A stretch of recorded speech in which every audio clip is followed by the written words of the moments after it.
Pertanyaan mengenai bakat telah menjadi topik yang diperdebatkan dalam berbagai disiplin ilmu, mulai dari psikologi, pendidikan, hingga budaya populer. Bakat seringkali dianggap sebagai anugerah alami yang hanya dimiliki oleh segelintir orang dan orang-orang yang terpilih. Ini menjadi dasar bagi prestasi luar biasa di berbagai bidang seperti seni, olahraga, dan akademik. Namun, seiring dengan perkembangan pengetahuan, muncul pertanyaan kritis tentang apakah bakat itu benar-benar ada, ataukah bakat hanya sekedar mitos yang diciptakan untuk menjelaskan perbedaan prestasi di antara individu.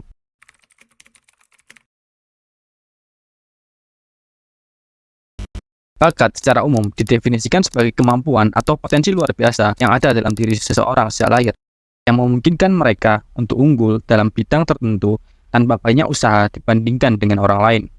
Definisi ini telah bertahan selama berabad-abad dan tertanam kuat dalam budaya kita.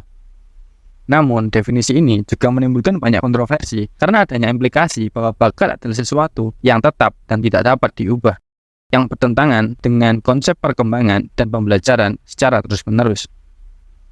Bakat sering dianggap sebagai hadiah dari Tuhan atau kekuatan bawaan dari lahir yang sudah tertanam pada individu, sehingga orang yang berbakat dianggap bisa menguasai sesuatu atau kemampuan tanpa harus belajar, berlatih, dan berkembang. Orang berbakat dianggap tidak perlu bekerja keras terhadap sesuatu yang ingin dikuasainya. Dalam hal ini, orang bakat beruntung sekaligus sial karena dianggap sebagai orang ajaib yang memiliki kemampuan, tapi di sisi lain, semua usahanya dalam belajar dan berlatih tidak akan dianggap sebagai upaya dan kemampuannya bukanlah hasil dari kerja keras. Dalam perspektif historis, konsep bakat pertama kali muncul dalam tulisan-tulisan filsuf Yunani kuno seperti Plato dan Aristoteles yang percaya bahwa beberapa individu dilahirkan dengan kemampuan alami yang membuat mereka lebih cocok untuk peran tertentu dalam masyarakat. Pemikiran ini berlanjut hingga abad ke-19 dan ke-20, di mana para psikolog mulai mengkaji melalui lensa genetika dan heritabilitas.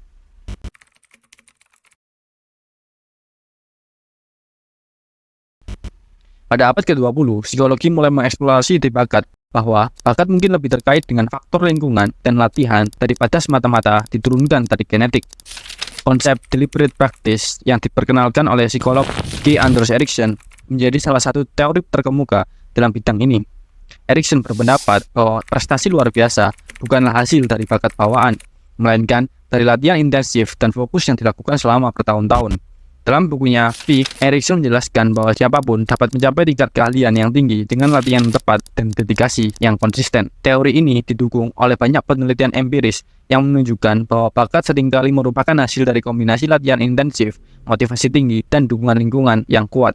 Sebagai contoh, sebuah studi yang dilakukan oleh McNamara, Hembrick, dan Oswald pada tahun 2014 menemukan bahwa latihan terencana memiliki kontribusi yang signifikan terhadap prestasi di berbagai bidang termasuk musik, olahraga, dan pendidikan, meskipun tidak sepenuhnya mengesampingkan peran genetik.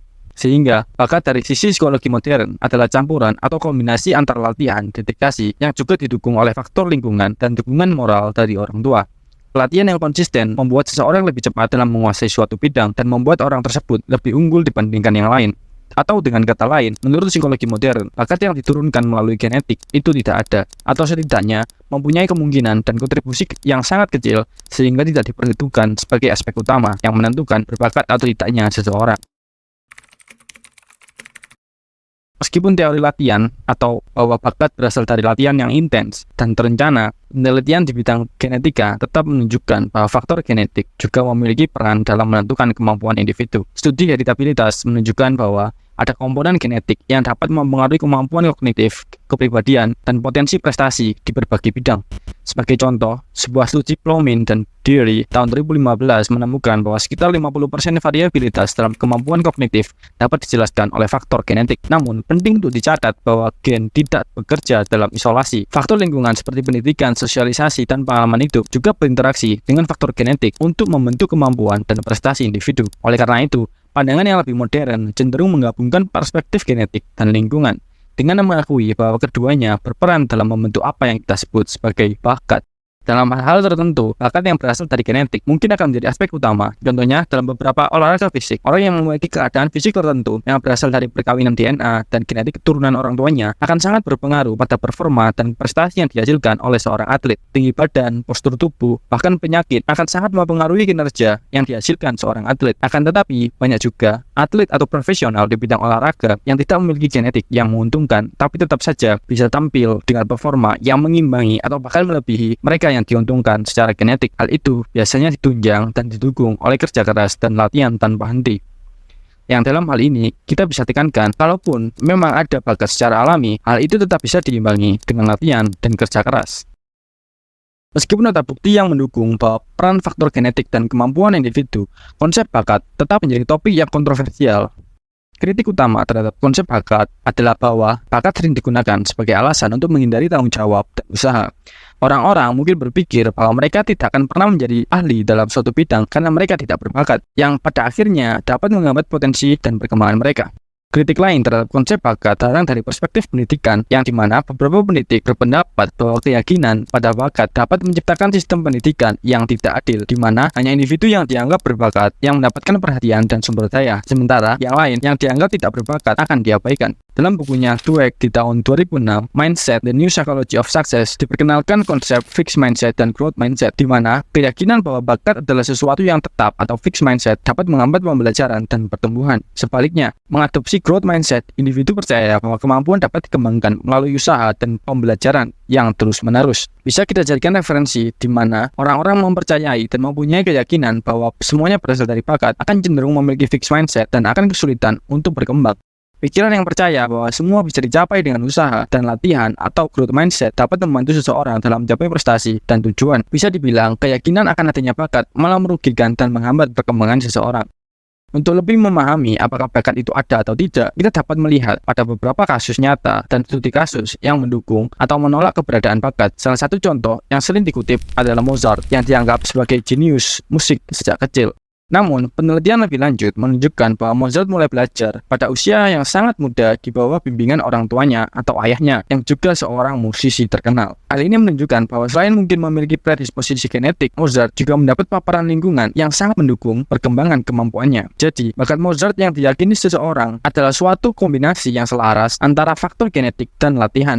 Latihan yang diusahakan sejak kecil dan membuat kesan bahwa Mozart bisa menguasai musik dengan sangat cepat. Padahal, jika dipertimbangkan waktu memulainya dalam belajar dan berlatih, itu sangat wajar dan bisa dicapai siapapun yang mampu berlatih dengan dedikasi dan konsistensi yang sama. Contoh lain dalam bidang olahraga, banyak atlet terkenal seperti Michael Jordan dan Cristiano Ronaldo dikenal karena bakat kerja keras dan dedikasi mereka, yang menunjukkan bahwa prestasi mereka mungkin lebih terkait dengan usaha dan latihan daripada bakat bawaan. Bahkan dalam kasus di mana ada elemen genetik yang kuat seperti dalam olahraga yang membutuhkan fisik tertentu, latihan dan dedikasi tetap memainkan peran yang sangat penting. Atau dalam kasus yang sama, Lionel Messi yang merupakan rival dari Ronaldo, Messi dianggap memiliki bakat dalam sepak bola, tapi ciri fisik yang dipunyainya sangat menunjukkan hal yang bertentangan, atau sebaliknya, tinggi badan Messi dianggap lebih kecil dari rata-rata tinggi para pemain sepak bola. Akan tetapi, dengan ciri fisik yang dalam hal ini bisa dianggap sebagai kurang menguntungkan, dia mampu mengubahnya menjadi kelebihan yang membuat seakan-akan dia memiliki bakat dalam sepak bola.